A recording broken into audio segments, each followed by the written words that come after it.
Москва шаарында медициналык колледждердин арасында технология изилдөө долбоору боюнча студенттерге конкурс жарыяланып, баткендик студент Абитова Анита эң жогорку балл менен конкурсту жеңип, гран-при сыйлыгына ээ болду деп билдирди Салам медиасынын Москвадагы кабарчысы Нуржамал Табалдиева. Анита кыргыздын боз үйүн алып, кадимки кийиздин технологиясын, химиялык курамын изилдөө негизинде далил иштерин көрсөткөн. Анита Абитова кошумча юриспруденция, социология курстарында окуп, алар боюнча да көптөгөн конкурстардын, сыйлыктардын ээси болгон.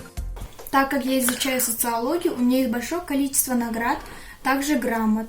Но я хочу остановиться именно на вот этой грамоте, которую я получила, участвуя в проекте по изучению войлока, по его составу, использованию.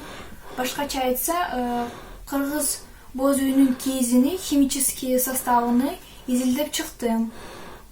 Ошол боюнча мен гран-при алдым.